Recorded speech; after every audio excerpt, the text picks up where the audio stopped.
Queridos, vamos abrir nossas Bíblias lá para o Evangelho de Jesus Cristo, segundo escreveu Mateus. Nós temos falado sobre o reino de Deus. Hoje pela manhã falamos o que é o reino de Deus. Trouxemos uma mensagem falando que o reino de Deus não é comida nem bebida, mas é justiça, paz e alegria no Espírito Santo, conforme Romanos capítulo 14, versículo 17. Hoje eu quero falar sobre a verdade acerca da justiça do reino e também o nosso coração, que deve estar aberto para entender a ambição do cristão. O cristão pode ser ambicioso? Esta é uma pergunta boa, né? Então a gente vai aprender essas verdades. Abra lá, Mateus capítulo 6, versículos 22, Mateus capítulo 6, os versículos 22 a 34. Evangelho de Jesus Cristo, segundo escreveu Mateus. O capítulo é o capítulo 6. Os versículos são os versículos 22 até o versículo 34. Os irmãos vão me ouvir falar e me acompanhar com os olhos aí a leitura.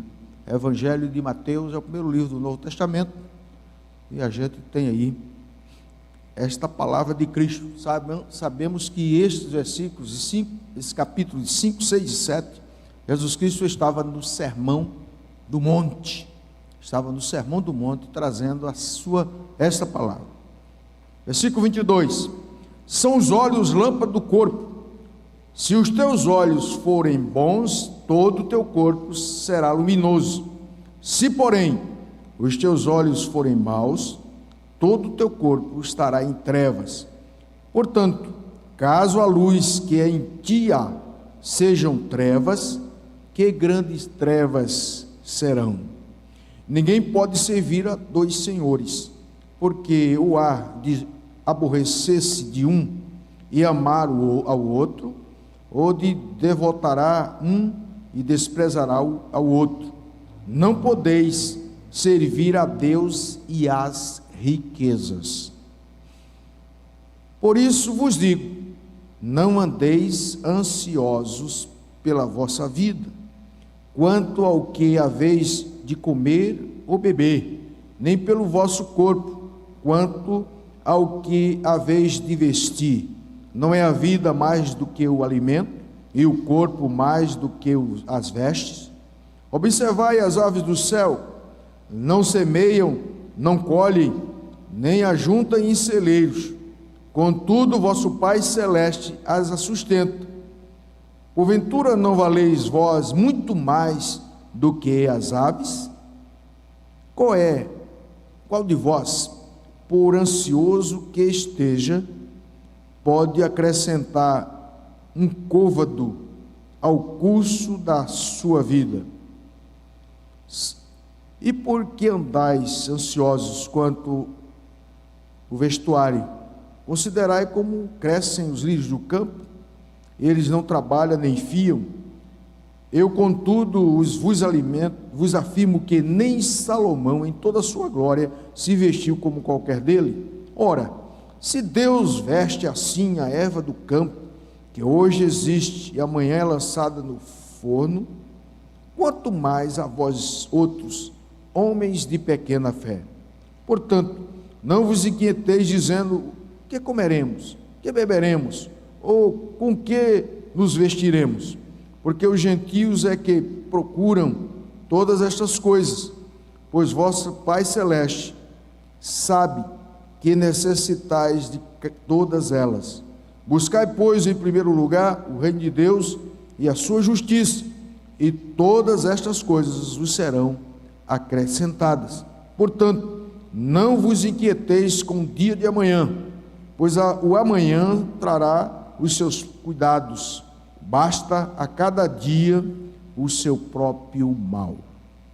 Então, que Deus aplique no nosso coração esta palavra. Nós vamos orar nesse momento. Pai, abre o nosso coração, desvenda os nossos olhos para as maravilhas da tua lei. Sabemos, ó Deus, que por nós mesmos não teríamos condição de ouvir, nem de ver a Tua glória e ouvir a Tua palavra. Mas eu te peço que, pelo nome de Jesus, o Senhor venha abrir o nosso entendimento, os olhos espirituais, para enxergarmos as maravilhas da Tua lei. Pedimos que o Senhor fale ao nosso coração nesta hora. No nome e para a glória de Jesus é que nós te pedimos. Amém. Amados, atitude coerente com a justiça do reino de Deus. E também a ambição do cristão. Diz que os homens são movidos pela ambição. Você já pensou nisso? Será que eu sou movido pela ambição? Sabemos que a ambição move o mundo.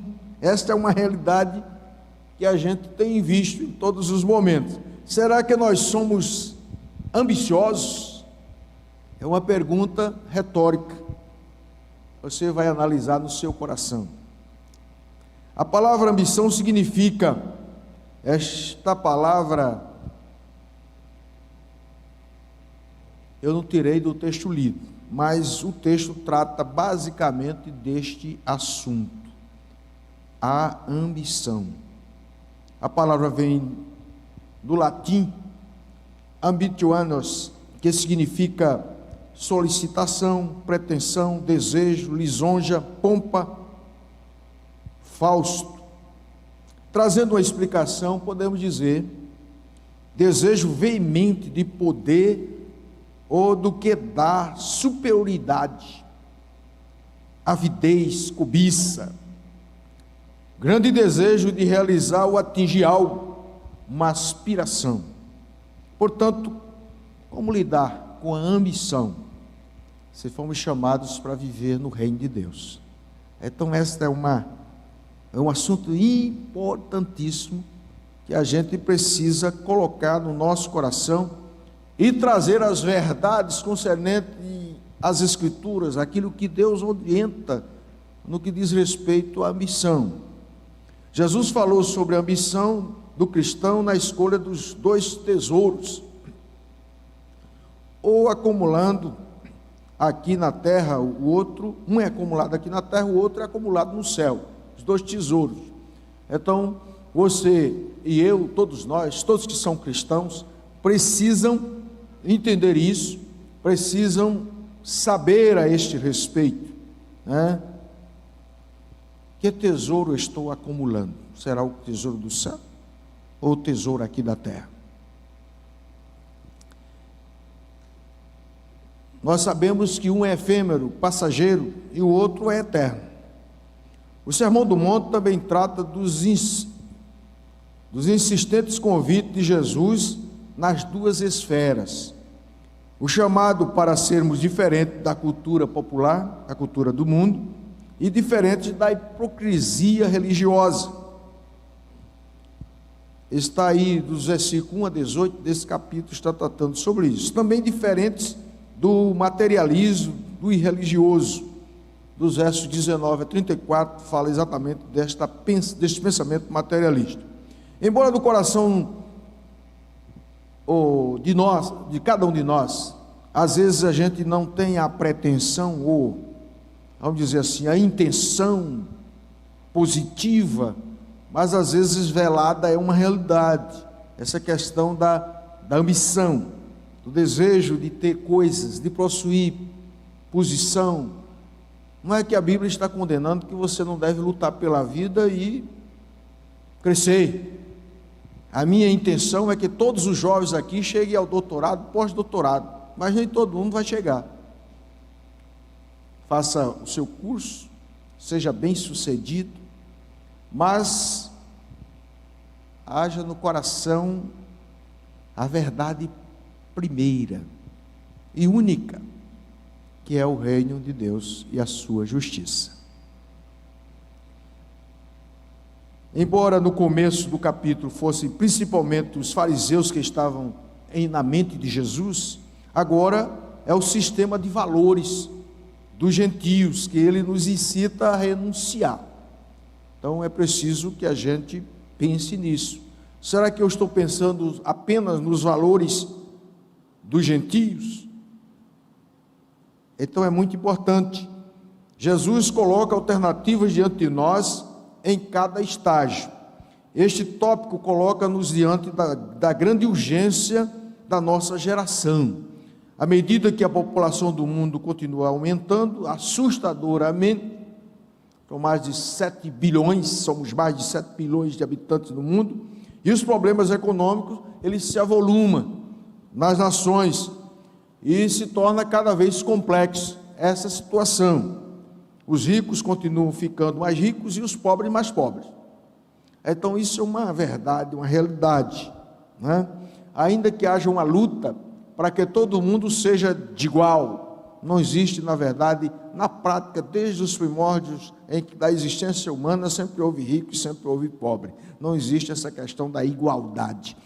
Deve haver, como Deus ordenou ao seu povo, a consciência de que aqueles que têm mais posse ajudam o que não tem posse nenhuma, ou que tem pouco, pode ser ajudado. Inclusive na lei de Moisés, era dito assim, a colheita não podia ser colhida completamente, tinha que ser deixado um local onde ficava lá as espigas para ser colhida pelos pobres. Se porventura caía do feixe, alguma espiga tinha que ser deixada lá, não podia apanhar, para que o pobre viesse e apanhasse.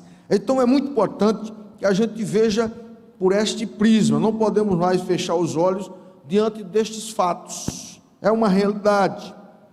A antiga complacência do cristianismo burguês foi perturbada, a adormecida consciência social de muitos vieram à tona, e trouxe perturbação.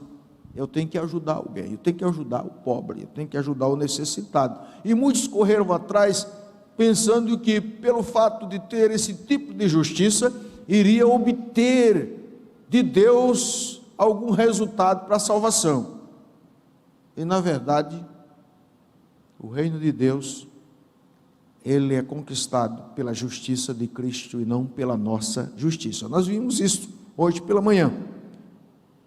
Então redescobrimos que o Deus da Bíblia está do lado dos pobres e necessitados, mas também do lado dos ricos e daqueles que têm um coração aberto para amar também aqueles que são necessitados.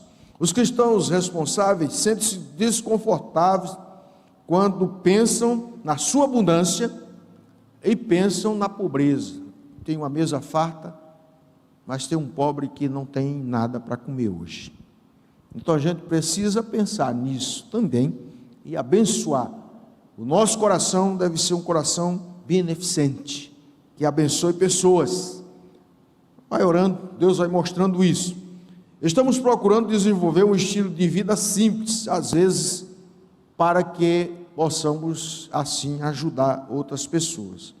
Quem por lealdade, de acordo com o ensinamento e exemplo, pode imitar o Mestre, o Senhor Jesus Cristo. E dentro dessas verdades nós precisamos resolver algumas questões que são extremamente importantes e que vão de encontro exatamente essa questão da ambição. É interessante, o reino de Deus, nele não pode haver a ambição. E nós vamos ver, a primeira questão aqui é a questão da visão.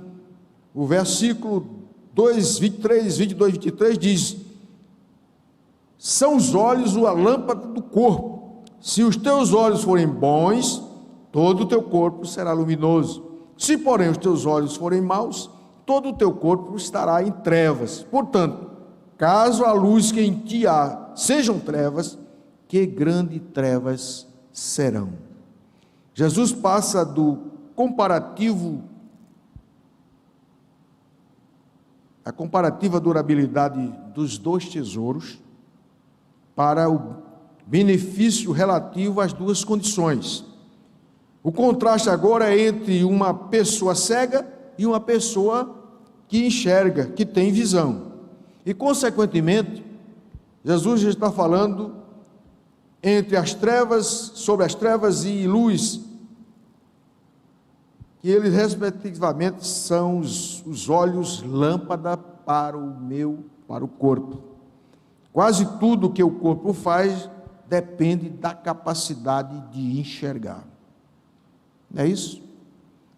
É claro que há pessoas cegas que aprenderam uma outra habilidade, mas para nós a coisa comum que nós conseguimos enxergar o corpo é movido pelo que você vê, pelo que você enxerga. Então precisamos ver para correr, para pular, para dirigir o carro, para atravessar uma rua, para cozinhar, para bordar, para pintar. Então o olho é que ilumina, que dá a direção à vida, né? A direção ao corpo, aos seus pés, às suas mãos. O princípio aqui é: quem vê anda na luz, enquanto que o cego permanece nas trevas. Quem vê anda na luz, o cego permanece nas trevas. Se os teus olhos forem bons, todo o teu corpo será luminoso. Se porém os teus olhos forem maus, todo o teu corpo estará em trevas. Tudo isto é uma descrição de fatos reais que você e eu temos vivido todos os dias. Não há maior privilégio do que a visão. É claro que quem filma ou quem bate a foto sabe disso. A gente vê um nascer do sol belíssimo. Quando eu vou pedalar, aquele sol belíssimo, eu vou tirar uma fotografia nessa beleza. E quando a gente compara a foto com a beleza que a gente viu do nascer do sol, não tem comparação, né? Os nossos olhos são extremamente mais fino vamos dizer assim, de ver os detalhes de uma paisagem, de um nascer do sol, do nascer da lua.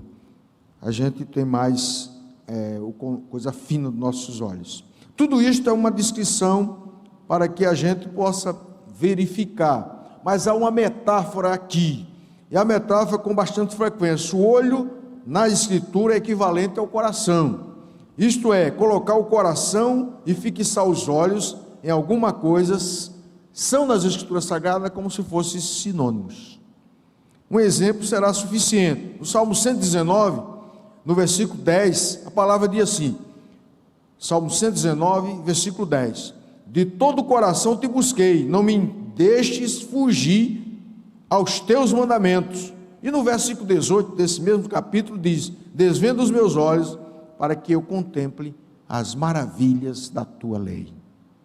Então é extremamente igual, Semelhantemente, aqui no Sermão do Monte, Jesus passa da importância de se ter o coração no lugar certo.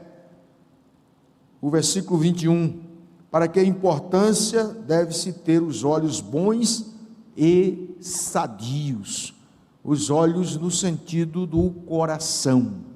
Você vê as pessoas e não vê maldade nela, e não julga, não traz o juízo. Então a argumentação parece estar exatamente como nossos olhos afetam todo o nosso corpo, e a nossa ambição, onde fixamos os olhos, e o nosso coração afeta toda a nossa vida. Os nossos olhos afetam todo o corpo, e a ambição afeta a nossa vida. Exatamente como o olho que vê dá luz ao corpo, a ambição nobre e sincera de servir a Deus e aos homens aumenta o significado da vida e lança luz sobre tudo o que fazemos. Jesus Cristo disse: devemos amar a Deus acima de todas as coisas e amar ao próximo como amamos a nós mesmos.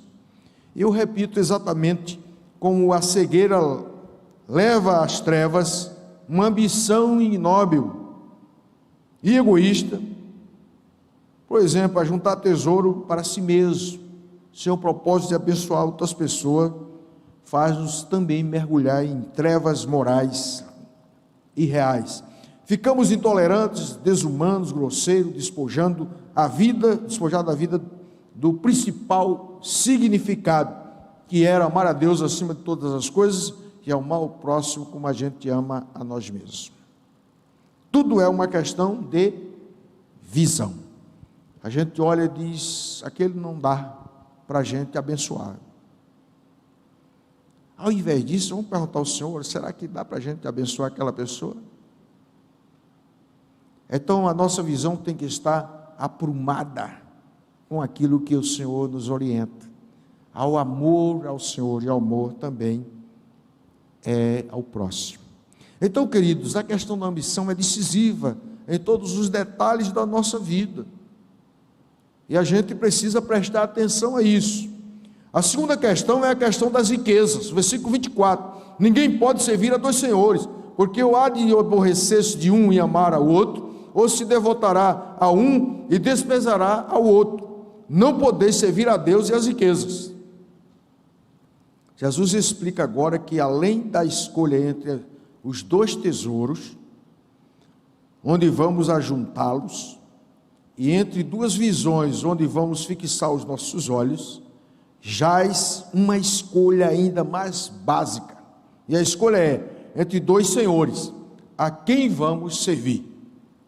A quem nós vamos servir? Ou a quem você está servindo? É uma escolha entre Deus e a riqueza. Não podeis servir a dois senhores. Não podeis servir a Deus e servir a riqueza. Isto é, entre o próprio Criador vivo e qualquer outro objeto da nossa própria criação, que chamamos às vezes dinheiro, coisas que a gente adquire, bens, seja o que for. Interessante que a palavra mamon é uma transliteração da palavra aramaica para riqueza. Não podemos servir a Deus e as riquezas. Vejamos como estamos servindo. Se só servimos a Deus aos domingos, a riqueza nos dias úteis, nós temos que verificar, será que eu só estou servindo a Deus no domingo? Durante a semana eu estou servindo a riqueza, estou correndo atrás, nem me lembro de Deus? Ou a Deus com os lábios e a riqueza com o coração? Temos que ver. Ou a Deus na aparência e a mamon e a riqueza na realidade. Ou a Deus com a metade das suas vidas e a riqueza com a outra metade. Estou dividido. E o Senhor não aceita. Nós temos que ser íntegros, inteiros na sua presença. Pois esta é a solução popular do comprometimento, que Jesus declara ser impossível. Ninguém pode servir a dois senhores. Não podeis servir a Deus e servir às riquezas, as suas posses, os seus bens, aos seus interesses, aquilo que você está correndo atrás, não pode tomar o lugar de Deus nas nossas vidas. Os pretensos conciliadores interpretam mal esse ensinamento, pois se esquecem da figura do escravo e do dono do escravo, que se encontra por trás destas duas palavras, destas duas ideias e destas duas ações. Pode-se trabalhar para dois empregadores? Até que pode, né? Tem pessoas que trabalham para dois empregadores, mas de nenhuma forma um escravo pode trabalhar para dois senhores. Essa é uma realidade. De nenhuma forma. O Senhor não vai abrir mão daquele escravo para que ele possa trabalhar para outro senhor. É extremamente impróprio. Pois ter um só dono e prestar serviço de tempo integral são da essência da escravidão. Prestar tempo integral. Meu Deus, como é que eu vou fazer agora? Mas a justiça do reino exige isso, que nós tenhamos uma predisposição da nossa integralidade de tempo de vida para o Senhor, para servi-lo, para amá-lo, para obedecê-lo em todas as situações e circunstâncias da vida.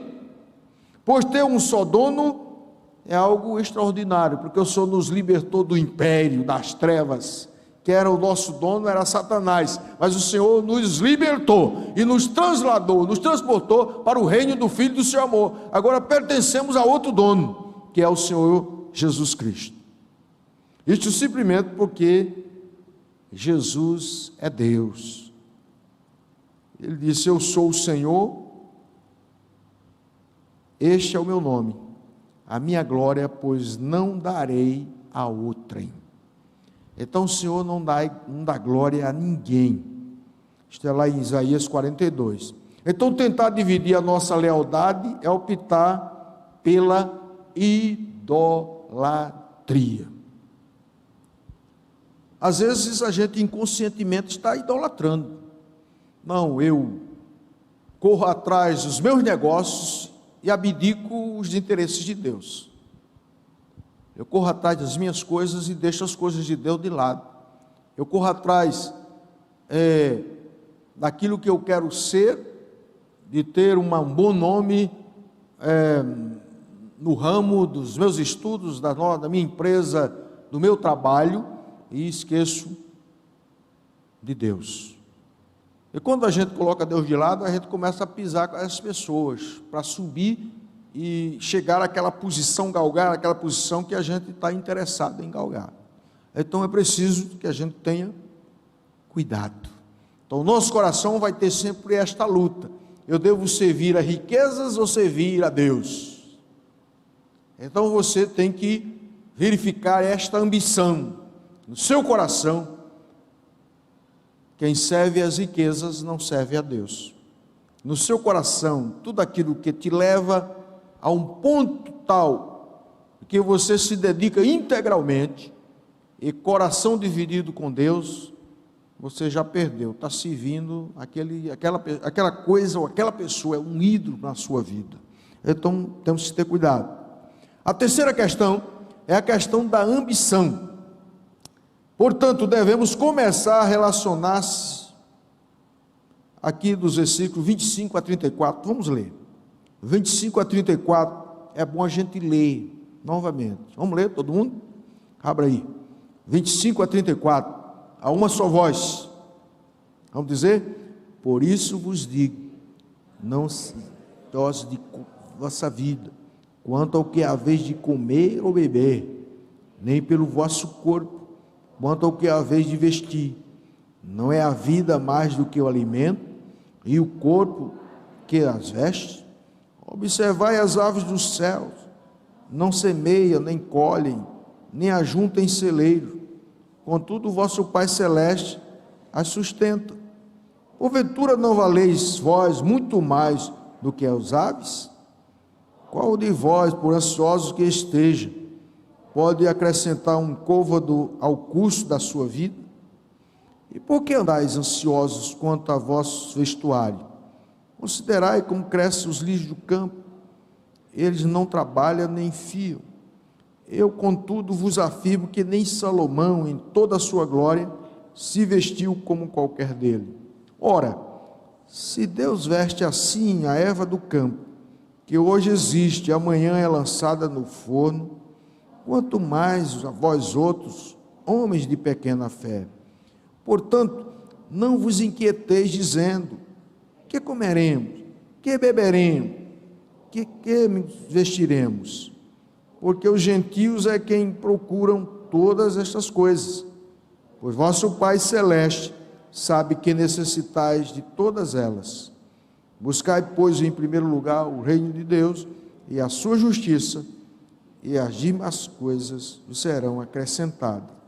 Portanto, não vos inquieteis com o dia de amanhã, pois o amanhã, dos próprios cuidados, basta cada dia o seu mal.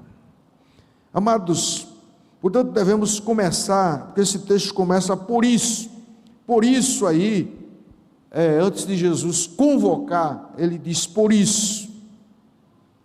É interessante que esse por isso é convidar a nós a pensar, a examinar clara e friamente. Por isso, olha, eu estou falando que quem sustenta é o Senhor, se nós tivermos um coração totalmente voltado para Ele, o suprimento, Ele faz a chuva cair sobre maus e bons, sobre justos e injustos, a sua mão está sobre nós.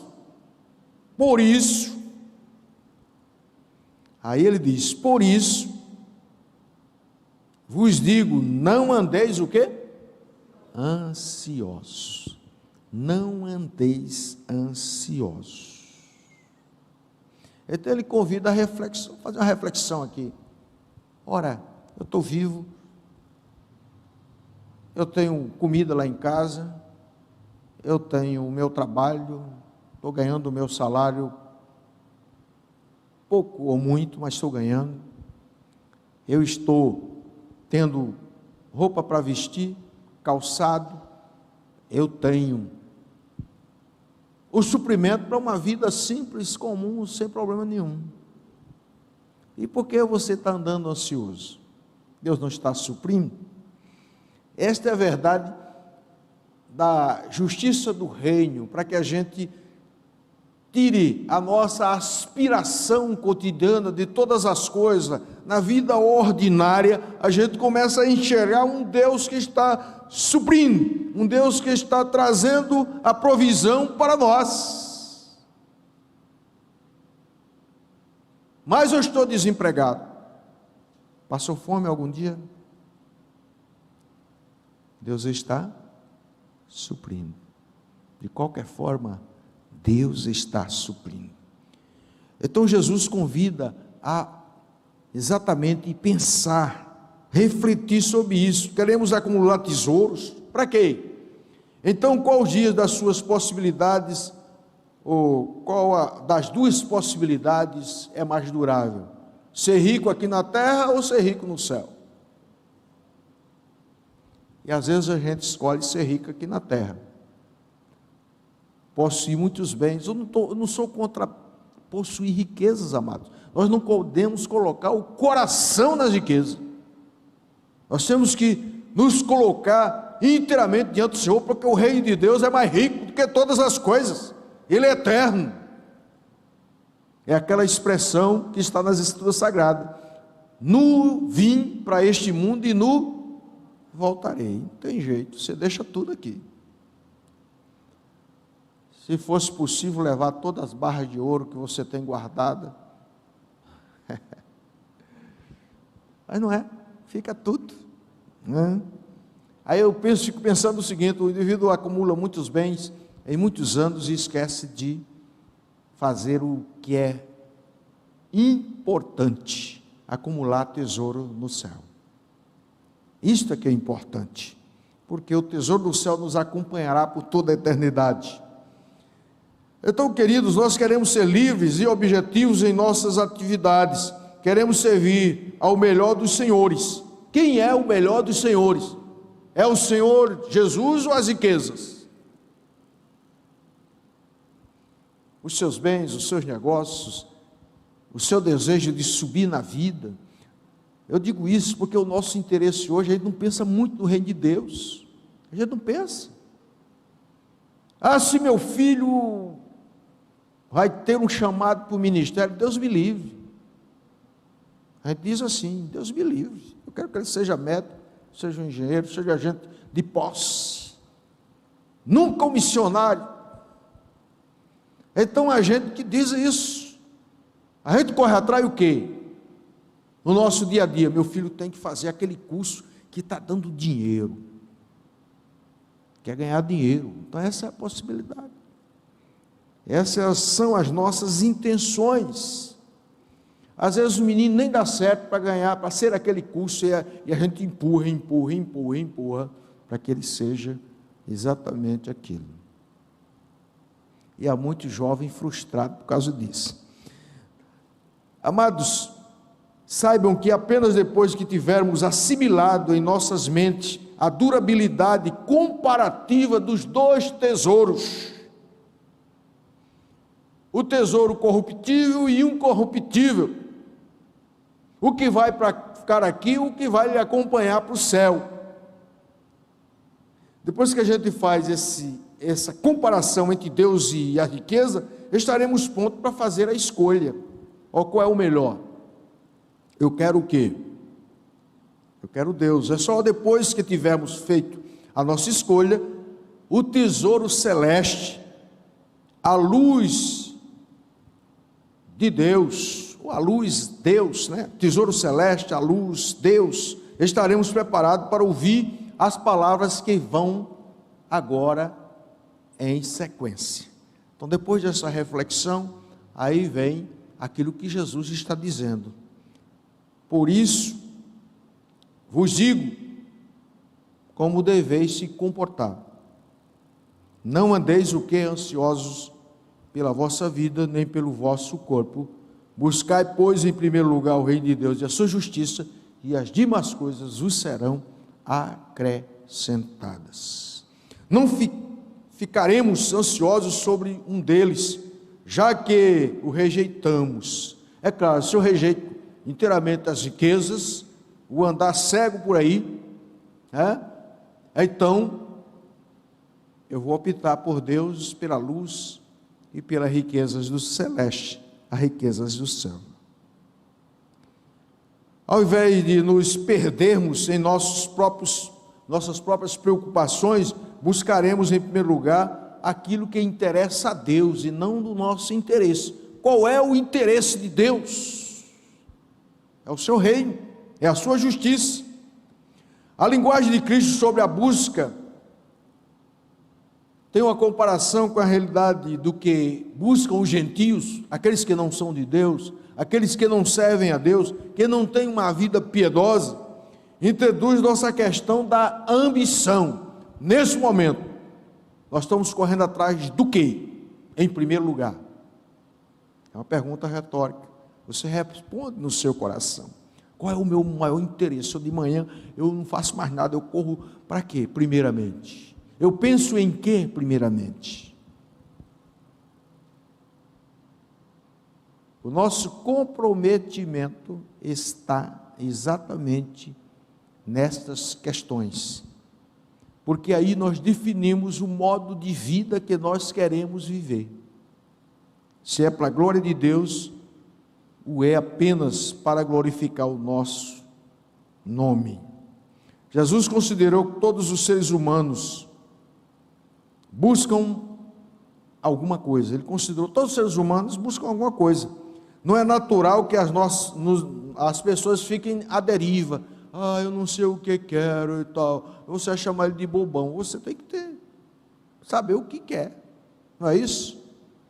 E quando o menino, lá na minha casa, as meninas não estavam preocupadas em fazer nada, eu ficava preocupado. Tem que ter algum tipo de ambição. Mas, queridos, nós temos que ter um coração voltado para aquilo que é maior do que todas as coisas que este mundo pode oferecer, que é o reino de Deus na nossa vida. Precisamos de alguma coisa pela qual viver, algo que dê significado para a gente. Muita gente em depressão porque perdeu o sonho, perdeu o sentido da vida, perdeu a expectativa positiva para o viver. Então você não pode excluir da sua vida aquele sonho. Agora você tem que ver se ele glorifica a Deus ou não. Se ele satisfaz ao Senhor ou não. Porque aí você tem que abdicar, largar a mão disso e buscar aquilo que na verdade é da vontade de Deus. Mas a ambição pode ser igualmente referir-se a fortes desejos altruísticos em lugar do egoísmo. Então, na sua missão, você tem que trocar o egoísmo por ter uma vida altruísta, desejo de abençoar pessoas, de estar buscando as pessoas para abençoá-las. Então, esse desejo altruístico tem que entrar no nosso coração. Então é possível ter ambição para a glória de Deus, para o louvor do Senhor. Irmão, eu tenho que correr atrás. A ambição refere-se aos alvos da nossa vida e ao incentivo que temos para atingi-la. A ambição de uma pessoa é aquilo que o impele, que o leva adiante, que o leva além. Revela a mola principal das suas ações. Aí tem uma pergunta: se você não sabe qual é a sua ambição, a pergunta é: o que é que move a sua vida? Primeiramente, você larga a mão de tudo por ela. Isso é a sua ambição. Então, queridos, a ambição move as nossas motivações secretas, os nossos desejos incutidos na alma. Às vezes só você sabe, mas Deus sabe também, né? Então, novamente, o Senhor Jesus simplifica o assunto para nós, reduzindo em apenas duas alternativas possíveis para os alvos da nossa vida. Se preocupa antes com o reino de Deus e com a justiça divina, bem como com a sua propagação e o seu triunfo no mundo. Ambição falsa ou secular é a nossa própria segurança material. Não, eu quero crescer e enriquecer porque eu quero estar seguro. Mas a nossa vida é muito passageira, meu filho, minha filha. Nossa vida é rápida. 3 vezes Jesus diz nesse texto, fazendo uma proibição: não andeis ansiosos, não andeis ansiosos, não fiquem inquietos, não fiquem aflitos. 3 vezes ele fala esse texto. E a precaução que ele nos proíbe é quanto ao alimento, quanto à bebida, quanto à roupa, quanto à vida. O que comeremos, o que beberemos, com que nos vestiremos. Então não se preocupe com isso. Então a gente basta olhar para a propaganda da televisão, mas é comum, o cara quer ganhar dinheiro, a ambição é essa, ser rico. Agora precisamos esclarecer o que Jesus está proibindo aqui. Primeiro, não está proibindo pensamento. Essa é a primeira coisa, ele não está proibindo o pensamento, pelo contrário, está estimulando quanto ao progresso, ordenando olhar as aves dos céus. Olha, Deus está alimentando as aves do céu, Deus está fazendo o lírio do campo vir à vida. Isso é uma realidade, então considere isso, que há um cuidado de Deus nesse negócio. Segundo, não está proibindo a providência. Sabemos como a Bíblia aprova a formiga. Vai ter com a formiga, ó preguiçoso. Então Deus não está falando para você ser preguiçoso, não, vou ficar aqui só esperando cair do céu. Aí pode ser que o diabo jogue uma pedra em cima de você. Então vá trabalhar. E Paulo disse: o que não trabalha, não coma. Então não é proibido isso.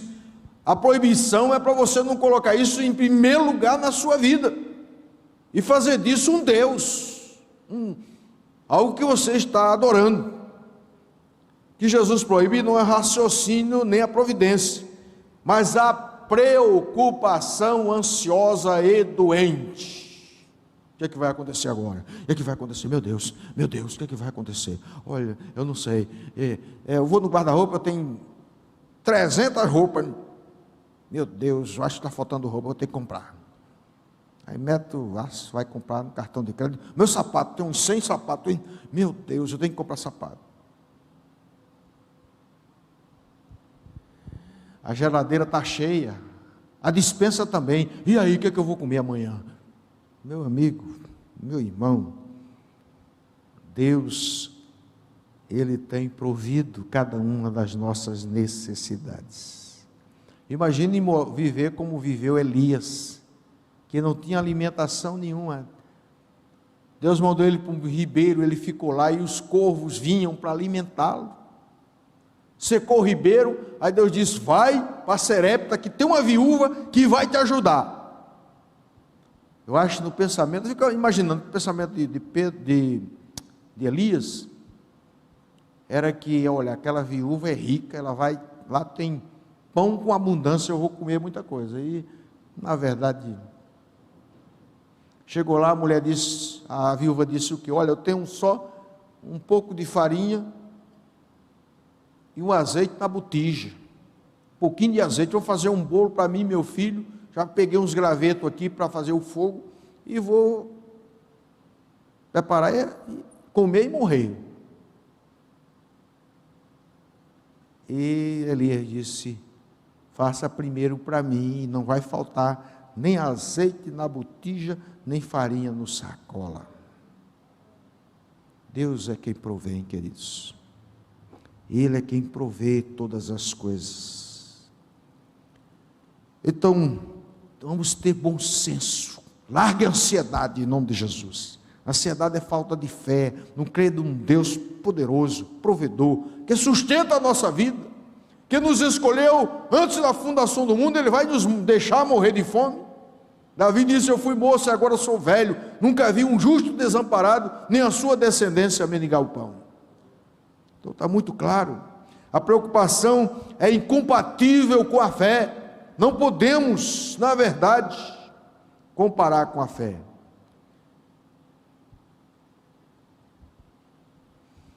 Nós não podemos nos manter vivos. Quantos aqui podem manter a sua vida viva? Quantos? Ninguém. Quantos aqui colocou um cabelo branco na cabeça? Eu acho que isso é mais fácil, né? Que hoje você vai no salão, cabelo branco vira preto.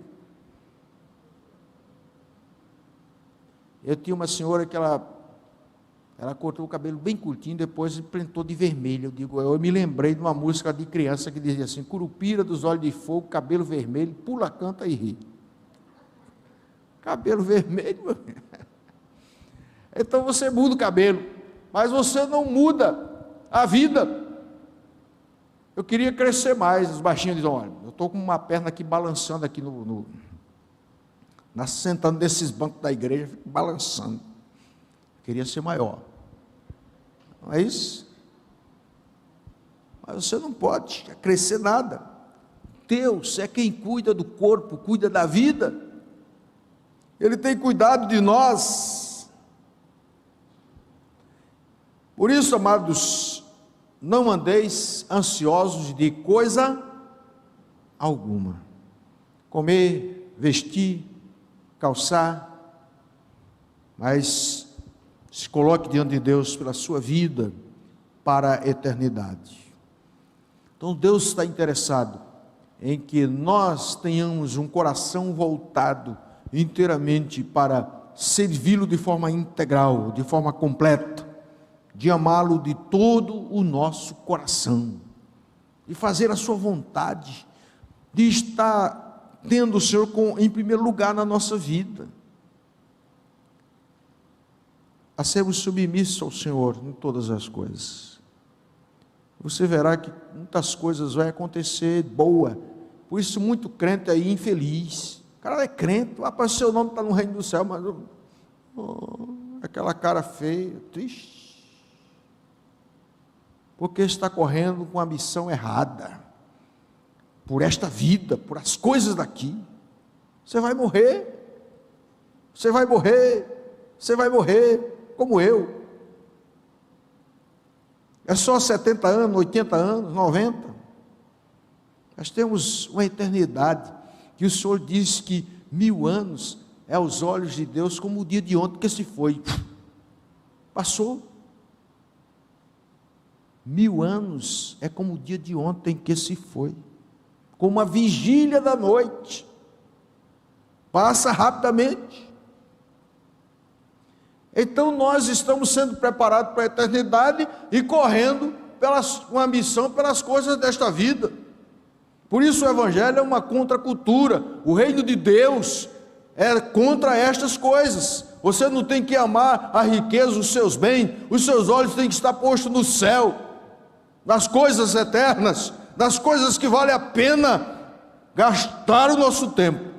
Então ore para o seu filho ir para missões, para pregar o Evangelho, para que ele seja uma bênção, seja um pastor.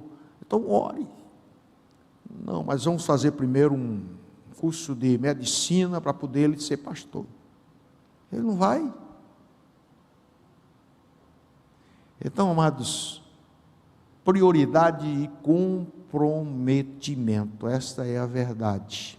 Nós precisamos ter no coração isto.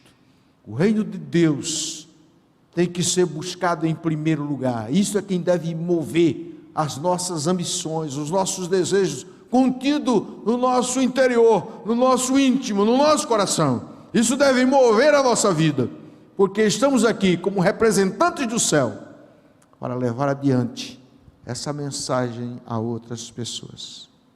Então, que Deus possa trazer no nosso coração essas verdades. Eu gostaria que você estivesse com o coração nisso. Veja o que disse Martinho Lutero.